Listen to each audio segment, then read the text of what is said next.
Today we are talking about a couple of studs.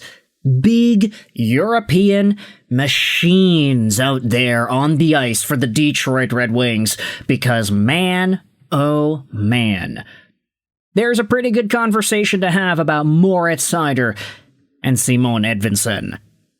Now, just to give the rundown here, I feel like it's only fair to fully acknowledge that what these guys are doing out there on the ice is exactly what we had hoped for when both of them were Red Wings prospects. Seider back in 2019, admittedly quite the surprise of a draft pick at 6th overall, and Simon Edvinsson, who was taken in 2021 also at 6th overall. Take a look at that, eh? The two towers, 6th overall by the Red Wings in seasons 2 years apart. When Simon Edvinsson was drafted by CVY, I think a lot of fans had hoped long-term these two would be the pair together. And especially for Mo Seider, the season that he came into the NHL with, when he ended up winning the Calder Trophy and he had all these accolades and he was super good right off the bat, it got a lot of fans excited for the long-term potential of him alongside of Simon Edvinsson. Two guys that are huge, two guys that have quite long reach and some pretty good defensive skill. But guess what, folks? Turns out we don't even need to wait any longer because right now these guys are doing exactly what we had hoped.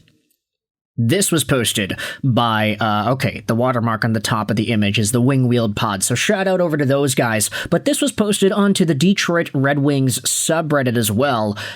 Take a look at this. Moritz, Seider and Simon Edvinsson are among the best defensive pairs in the entire National Hockey League right now. Seider has especially been getting buzz about Norris votes. Do you think he'll earn recognition league-wide this season?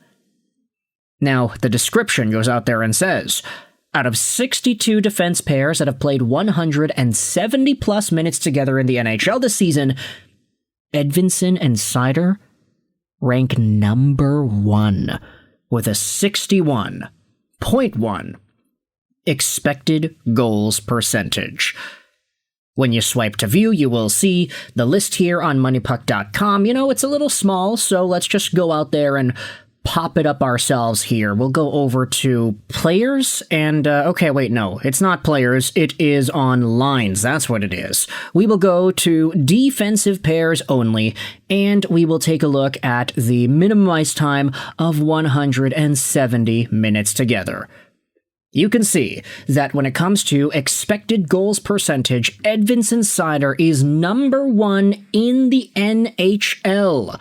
Followed up by Lindell Heiskanen, Gavrikov Fox, Chychrun, Roy, Ekman Larson, Riley, Taves Makar, Schmidt Marino, and everybody else underneath. Now, what exactly does expected goals for percentage mean? Well, it essentially means that the majority of the expected goals that occur on the ice when these guys are out there are in the Red Wings' favor. 61.1% of the expected goals that happen on the ice when they're there are for the Detroit Red Wings, and that ratio is the highest at 61.1% versus every other D pairing in the National Hockey League. Going over to the bottom here, take a look at the piss-poor pairing of Elias Pettersson and Tyler Myers. Elias?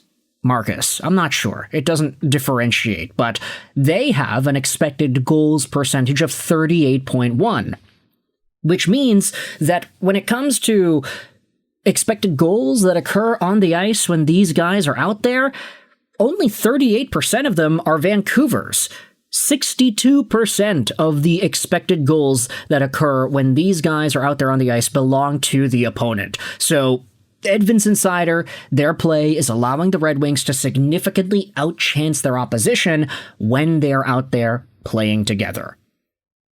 And there is a question that is proposed here. Hey, Seider has been getting buzz about the Norris. Do you think that's actually possible for him to get that recognition league-wide? And I think the common consensus is probably no. The Norris is a points race, and also Cale Makar, you gotta beat him out, and he's been on the best team in the league. Sucks because Mo Seider plays some hard-ass minutes all the time, and he is finally getting some credit this year. Yep, the only way Seider gets real recognition for the Norris is if he gets 60-plus points. I think Makar is on pace for like 75. Seider doesn't need to match or beat that, but he needs to be close. More than 10 points away is probably not close enough. And that's actually inaccurate. He's on pace for about 100 points, that Cale Makar is. So yeah, Seider would probably need to touch about 80 points, which is not going to happen, unfortunately.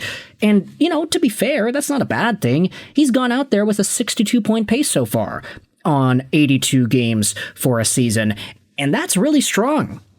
He's got 21 points in 28 games right now. This will be the most productive season of his NHL career. If he continues on this pace, he'll finally eclipse that 50-point mark again. And if he can get 10 goals this season like he is on pace to doing, then I think that'd be awesome for Mo Seider. But again, if you want to go out there and talk about the Norris, hey, guess what? Cale Makar has 33 points right now. I don't care if Mo Seider plays the best defensive hockey ever. He doesn't allow a single gosh darn goal when he is on the ice for the rest of the year. If he doesn't hit 80 points, and Cale Makar is going to easily do that this season, Mo Seider doesn't have a chance at the Norris. That's just how the award is voted for. It really is a points production award. And if you take a look at some of the closer races, if there are two guys that are neck and neck in points, then you'll start to get into other factors. But for the most part, if somebody runs away with the point lead, they'll end up getting the Norris pretty reasonably. And Cale Makar is going to be that guy this year.